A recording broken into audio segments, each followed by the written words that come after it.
everyone, welcome to our channel Posh Coaching Classes। मैंने अपनी previous video में एक नया टॉपिक शुरू किया था टेंसेस का फर्स्ट सब पार्ट मैंने अपनी प्रीवियस वीडियो में डिस्कस करा था। आज मैं आप सभी के सामने अपना सेकेंड टॉपिक जो है टेंसेस के सेकेंड सब पार्ट को मैं डिस्कस करने वाली हूँ, जो होता है कंटिन्यूअस। कंटिन्यूअस को हम प्रोग्रेसिव भी कहते हैं। कंटिन्यूअस का मतलब होता है लगातार, जो चलता रहे। जैसे मैंने आपको प्रेजेंट सिंपल में, पास्ट सिंपल में, फ्यूचर सिंपल में इनकी कुछ पहचान बताई थी कि हिंदी में हम इनको किस तरह से अनुवाद करते हैं, किस तरह से हम बातचीत करते हैं और किस तरह से हम इनको यूज़ करते हैं। हमें कैसे पता चलेगा कि एक पर्टिकुलर टेंस की बात की जा रही है। उसी तरह मैं आज आपको बताने वाली हूँ, जब हम बात करेंगे present continuous, past continuous, future continuous की, वहाँ पे हम किन तरह से हम ये पता लगा पाएंगे कि ये जो टेंसेस हैं ये कॉन्टिन्यूअस हैं कि नहीं है। तो मैं आपको बताने वाली हूँ, जब भी बात कॉन्टिन्यूअस की आएगी, इन तरह के सेंटेंसेस के लास्ट में लग जाता है रहा है, रही है, रहे हैं। जब भी कभी सेंटेंसेस में लास्ट में रहा है, रही है, रहे हैं आ जाएगा, तो बात की जाएगी टेंसेस में प्रेजेंट कॉन्टिन्यूअस की। उसी तरह अगर कभी बात की जाए रहा था, रही थी, रहे थे, तब ये सेंटेंस बन जाएगा पास्ट कॉन्टिन्यूअस का। उसी तरह अगर बात की जाएगी रहा होगा, रही होगी, रहे होंगे, तो ये सेंटेंस बन जाएगा फ्यूचर कॉन्टिन्यूअस का। अब जैसे मैंने आपको अपनी बहुत सारी वीडियोस में ये सारी चीज़ें बताई हैं, जब भी हम टेंसेस करते हैं तो टेंसेस में सिर्फ एक ही सेंटेंस का इस्तेमाल नहीं होता है, उनमें हम तीन तरह के सेंटेंसेस का इस्तेमाल करते हैं। हम एफर्मेटिव्स करते हैं, देन हम नेगेटिव करते हैं, उसके बाद हम इंटरोगेटिव करते हैं। उसी तरह हम प्रेजेंट कॉन्टिन्यूअस का भी एफर्मेटिव करेंगे, नेगेटिव करेंगे, देन इंटरोगेटिव करेंगे। पास्ट कॉन्टिन्यूअस का भी एफर्मेटिव, नेगेटिव और इंटरोगेटिव डिस्कस करेंगे। उसी तरह हम फ्यूचर कॉन्टिन्यूअस का भी एफर्मेटिव, देन नेगेटिव और इंटरोगेटिव डिस्कस करेंगे। चलिए बढ़ते हैं सबसे पहले एफर्मेटिव की तरफ।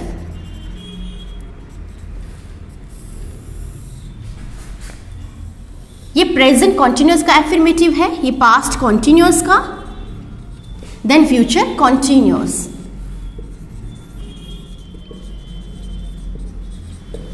एग्जाम्पल के तौर पे मैं लेती हूँ, मैंने लास्ट वीडियो में आपको समझाया था एक ही एग्जाम्पल, वही मैं आगे लेके चलूँगी ताकि आप लोगों को समझ में आ जाए जब टेंसेस में चेंजेस होते हैं तो मैं किस तरह से चेंजेस लाने की कोशिश करती हूँ, रूल्स क्या लगाती हूँ, और मेरे जब मैं बात करती हूँ हिंदी में सेंटेंसेस का यूज़ करती हूँ तो मैं किस तरह से इनको बदल रही हूँ, कैसे कैसे इनमें चेंजेस ला रही हूँ। पता चल जाएगा आपको प्रेजेंट का सेंटेंस कौन सा है, पास्ट का कौन सा, देन फ्यूचर का कौन सा है। सेम मैं एग्जाम्पल लूँगी। मैंने आपको बोला था अध्यापक बच्चों को पढ़ा रहे हैं। अध्यापक बच्चों को पढ़ा रहे हैं, लास्ट में आ गया रहे हैं, तो बात हो गई प्रेजेंट कॉन्टिन्यूअस की। उसी तरह पास्ट कॉन्टिन्यूअस की मैं बात करूंगी। अध्यापक बच्चों को पढ़ा रहे थे, रहे थे आ गया तो पास्ट कॉन्टिन्यूअस की बात हो गई। फ्यूचर में आ जाएगा अध्यापक बच्चों को पढ़ा रहे होंगे। बात करते हैं प्रेजेंट कॉन्टिन्यूअस एफर्मेटिव की, तो इसके रूल्स आ जाएंगे। सब्जेक्ट के साथ में यहाँ पे हेल्पिंग वर्ब्स का इस्तेमाल होगा, इज, एम, और साथ में वर्ब की फर्स्ट फॉर्म आ जाएगी ING, और आ जाएगा हमारे पास जो भी ऑब्जेक्ट कॉम्प्लीमेंट दिया गया होगा। अब इज एम और डिपेंड करेगा कि हमारे पास सब्जेक्ट क्या है।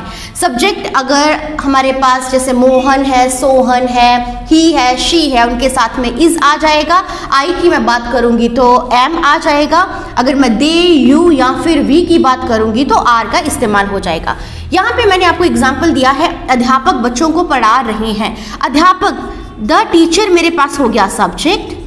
अब टीचर लड़का भी हो सकती है, लड़की भी हो सकती है, तो इसके साथ में हम इस्तेमाल करेंगे is. The teacher is teach ing according to the rules. The teacher is teaching the students. देखिए बहुत ही सिंपल है, मैंने सब्जेक्ट लगाया, सब्जेक्ट्स के साथ में मैंने इज एम आर का इस्तेमाल किया, उसके बाद में मैंने वर्ब की फर्स्ट फॉर्म लगा दी, साथ में मैंने ing लगा दिया और ऑब्जेक्ट का इस्तेमाल कर लिया। ing लगाने का मतलब है, मैं बता रही हूँ ये सेंटेंस कॉन्टिन्यूअस है, मतलब बच्चा जो टीचर है वो बच्चों को पढ़ा रहे हैं। और जब भी रहे हैं की बात आएगी हमारे पास, चाहे वो प्रेजेंट हो, पास्ट हो, चाहे फ्यूचर हो, उन सेंटेंसेस में हमेशा हमने ing की फॉर्म लगानी ही लगानी है। चलिए बढ़ते हैं पास्ट कॉन्टिन्यूअस की तरफ। मैंने यहाँ पे एग्जाम्पल लिया, अध्यापक बच्चों को पढ़ा रहे थे। इनके रूल आ जाएंगे, सब्जेक्ट लग जाएगा, हेल्पिंग वर्ब में वॉज और वर लगेगा, वर्ब की फर्स्ट फॉर्म ing, साथ में ऑब्जेक्ट। सेम अध्यापक हो गया हमारा सब्जेक्ट, द टीचर, टीचर के साथ वॉज, प्लूरल होंगे तो उनके साथ में वर लग जाएगा। The teacher was teaching the students. आगे बढ़ते हैं हम फ्यूचर कॉन्टिन्यूअस की तरफ। फ्यूचर कॉन्टिन्यूअस में मैंने एग्जांपल दिया, अध्यापक बच्चों को पढ़ा रहे होंगे। इनके रूल्स लग जाएंगे, सब्जेक्ट विल या शैल लगेगा, साथ में बी लगाना है, वर्ब की फर्स्ट फॉर्म ing और लग जाएगा ऑब्जेक्ट। अगेन द टीचर हमारे पास है subject, the teacher will be teaching the students.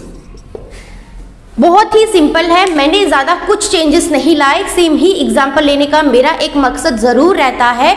जब मैं आपको टेंसेस करवा रही हूँ, थ्रू आउट द सेंटेंसेस मैं आपको एक ही एग्जाम्पल लेके चलूँगी, आपको खुद ही समझ में आ जाएगा कि किन तरह के सेंटेंसेस में मैंने क्या क्या चेंजेस लाए हैं, कौन कौन से रूल्स मैंने लिखे हैं।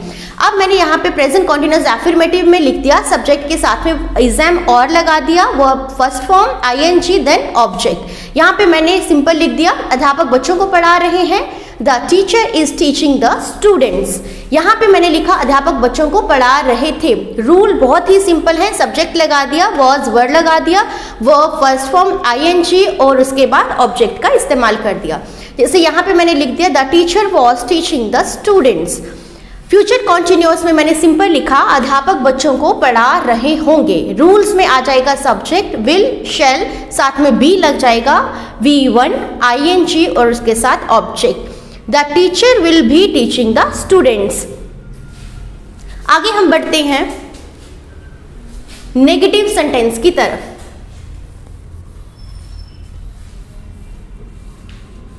मैंने आपको बहुत बार बता दिया है, मैं फिर से बता रही हूँ, जब भी हम टेंसेस करते हैं तो उन टेंसेस में हम सिर्फ एक ही सेंटेंस का इस्तेमाल नहीं करते, हम हमेशा 3 तरह के सेंटेंसेस का इस्तेमाल करते हैं, affirmative, negative and then interrogative. अब मैं आपको सेम ही एग्जाम्पल नेगेटिव करके बताऊंगी। अध्यापक बच्चों को नहीं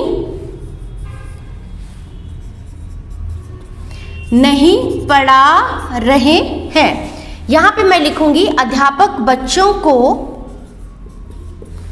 नहीं पढ़ा रहे थे। फ्यूचर में मैं लिखूंगी, अध्यापक बच्चों को नहीं पढ़ा रहे होंगे। सेम रूल्स पे ध्यान दीजिएगा, सब्जेक्ट लगेगा, इज एम और लगेगा, उसके साथ में हमने नॉट अप्लाई कर देना है। नॉट मतलब नेगेटिव स्टेटमेंट्स बन जाएगी। सब्जेक्ट इज एम और, not, V1 ing then object. जैसे सिंपली मैंने यहाँ पे लिखा, अध्यापक बच्चों को नहीं पढ़ा रहे हैं, अध्यापक बच्चों को नहीं पढ़ा रहे हैं। सब्जेक्ट है हमारा the teacher. Again apply is not, because ये नेगेटिव सेंटेंस है, is not teaching the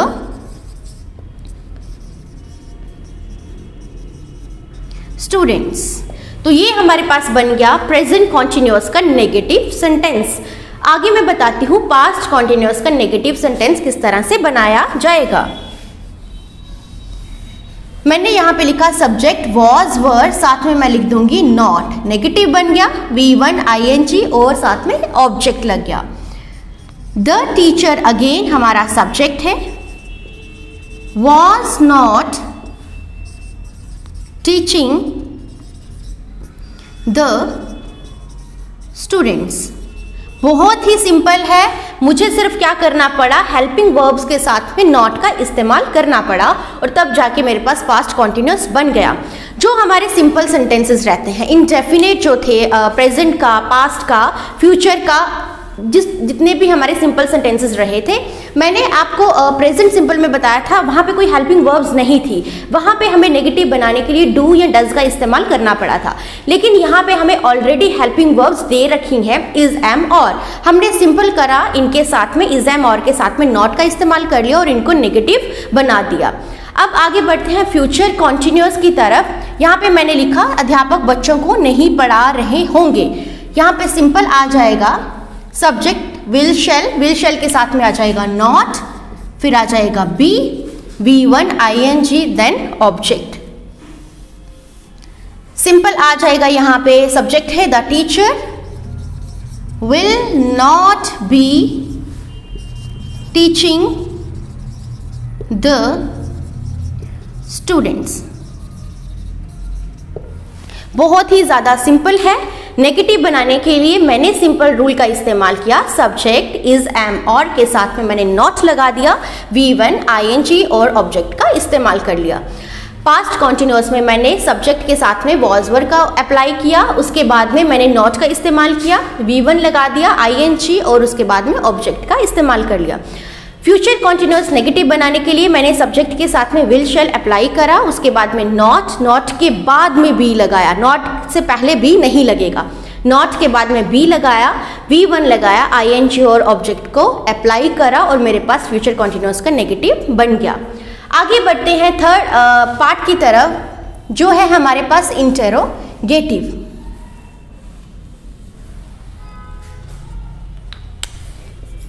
present continuous का इंटेरोगेटिव, पास्ट कॉन्टिन्यूअस का इंटेरोगेटिव, फ्यूचर कॉन्टिन्यूअस का इंटेरोगेटिव। अगेन सेम एग्जांपल लूंगी ताकि आपको समझ आए मैंने क्या क्या चेंजेस कहाँ कहाँ लाए हैं। इससे क्लियर हो जाता है जब आप कभी भी टेंसेस के लिए नोटबुक बनाते हैं, टेंसेस के लिए कोई अलग से नोट्स बनाने की कोशिश करते हैं, सेम ही एग्जाम्पल रखिएगा, आपको भी समझ में आएगा कि आपने कहाँ कहाँ किस तरह से चेंजेस करे हैं, कौन सा टेंस में किस तरह के रूल अप्लाई करे हैं। इससे आपको भी समझने में आसानी हो जाएगी, क्योंकि हमारी इंग्लिश ग्रामर में टेंसेस का बहुत ही इम्पॉर्टेंट रोल रहता है। टेंसेस के बिना हमारी इंग्लिश ग्रामर कुछ भी नहीं होती। चलिए बढ़ते हैं प्रेजेंट कॉन्टिन्यूअस इंटेरोगेटिव की तरफ। सेम ही एग्जांपल लूंगी मैं, अब इसको मैं नेगेटिव नहीं रखूंगी, इसको पॉजिटिव स्टेटमेंट रखूंगी। यहां पे मैं लगा दूंगी क्या अध्यापक बच्चों को पढ़ा रहे हैं, साथ में मैं लगा दूंगी साइन ऑफ इंटेरोगेशन। यहां पे मैं बोलूंगी क्या अध्यापक बच्चों को पढ़ा रहे थे, sign of interrogation. Future continuous का इंटेरोगेटिव बनाऊंगी क्या अध्यापक बच्चों को पढ़ा रहे होंगे। यहाँ पे बहुत ही ज़्यादा सिंपल है, आपको ज़्यादा कुछ करने की ज़रूरत नहीं होती।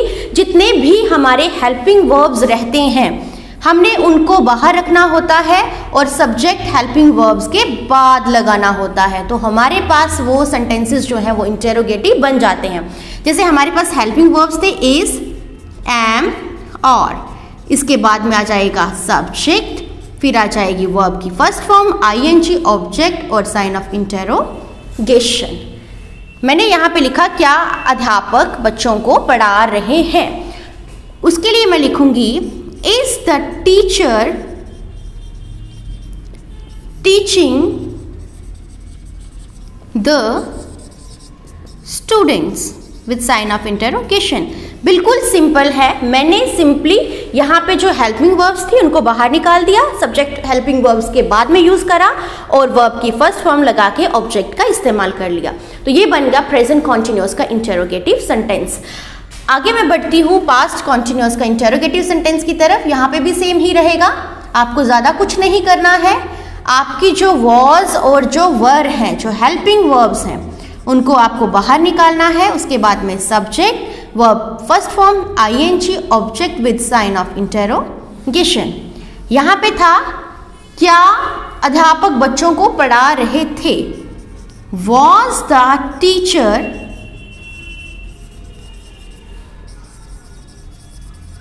teaching the students with sign of interrogation। आगे हम बढ़ते हैं फ्यूचर कॉन्टिन्यूअस इंटेरोगेटिव की तरफ। यहां पे भी हमने सेम ही करना है। जो हमारी हेल्पिंग वर्ब्स हैं विल और शैल, इनको हमने पहले यूज करना है। उसके बाद में सब्जेक्ट, उसके बाद में बी और उसके बाद में वर्ब फर्स्ट फॉर्म आईएनजी, साथ में लग जाएगा object with sign of interrogation. यहां पे था क्या अध्यापक बच्चों को पढ़ा रहे होंगे। Will the teacher be teaching the students, sign of interrogation. चलिए मैं आपको दोबारा से रिकैप करवा देती हूँ। आज मैंने आपको टेंस का सेकंड सब पार्ट करवाया है। सेकंड सब पार्ट में मैंने आपको बताया है कॉन्टिन्यूअस जो टेंसेस होते हैं उनको हम किस तरह से यूज़ करते हैं। मैंने आपको प्रेजेंट कॉन्टिन्यूअस में बताया एफर्मेटिव, नेगेटिव और इंटेरोगेटिव, उसी तरह पास्ट में भी और फ्यूचर में भी सेम ही सेंटेंसेस बताए। प्रेजेंट में मैंने आपको बताया जब भी आप पॉजिटिव एफर्मेटिव स्टेटमेंट बनाते हैं आपको वहाँ पे रूल्स अप्लाई करने हैं। सब्जेक्ट, हेल्पिंग वर्ब्स का इस्तेमाल करना है इज, एम और वर्ब फर्स्ट फॉर्म आईएनजी और साथ में ऑब्जेक्ट अप्लाई करना है। जब आप नेगेटिव बनाएंगे तो आपको एक ही चीज़ ध्यान में रखनी है, जितनी भी आपकी हेल्पिंग वर्ब्स रहती हैं उनके बाद में आपको नॉट अप्लाई करना है। और जब आप इंटेरोगेटिव बनाते हैं आपको जितनी भी हेल्पिंग वर्ब्स हैं उनको बाहर निकालना है और सब्जेक्ट को हेल्पिंग वर्ब्स के बाद में यूज़ करना है और लास्ट में साइन ऑफ इंटेरोगेशन ज़रूर लगाना है। उसी तरह मैंने आपको पास्ट कॉन्टिन्यूअस पढ़ाया। पास्ट कॉन्टिन्यूअस में मैंने आपको बताया एफर्मेटिव जो रहता है वहाँ पे आप वॉज वर लगाओगे, फर्स्ट फॉर्म लगाओगे, आईएनजी, ऑब्जेक्ट और साइन ऑफ ऑब्जेक्ट आप उसका इस्तेमाल करोगे। जब आप नेगेटिव बनाने की कोशिश करेंगे आप वॉज वर के बाद में नॉट अप्लाई करेंगे और जब आप इंटेरोगेटिव बनाएंगे तो हेल्पिंग वर्ब्स को आप बाहर निकालेंगे और हेल्पिंग वर्ब्स के बाद में आप जितने भी आपके जो सब्जेक्ट होंगे उनका इस्तेमाल करेंगे। उसी तरह आपने फ्यूचर कॉन्टिन्यूअस के टेंस कैसे बनाने हैं। जब आप फ्यूचर कॉन्टिन्यूअस एफर्मेटिव बनाएंगे विल शैल का अप्लाई करेंगे, बी लगाएंगे, V1 लग जाएगा, आईएनजी लगेगा और साथ में ऑब्जेक्ट का अप्लाई कर देंगे। और जब आप नेगेटिव बनाएंगे, नेगेटिव में विल शैल के बाद में आप नॉट का अप्लाई करेंगे, इंटेरोगेटिव में विल शैल आप बाहर निकालेंगे और जो सब्जेक्ट है विल शैल के बाद में अप्लाई करेंगे। तो ये था टेंसेस का मेरा सेकंड टॉपिक कॉन्टिन्यूअस। अब मैं आगे बढ़ूंगी, आपको परफेक्टिव्स मैं लेकर आऊंगी अपनी आने वाली वीडियो में। और जितने भी लोगों को मेरा वीडियो अच्छा लग रहा है, जो चाहता है कि मैं ये सीरीज़ कंटिन्यू रखूं, इसी तरह से पढ़ाती रहूं, प्लीज़ ज़्यादा से ज़्यादा मेरी वीडियो लाइक करें, शेयर करें। और हमारा जो चैनल है पॉश कोचिंग क्लासेस, अपने जितने भी फ्रेंड्स हैं, आपके जितने भी रिलेटिव्स हैं, उनको ज़्यादा से ज़्यादा सब्सक्राइब करने के लिए ज़रूर बोलिए। Thank you so much.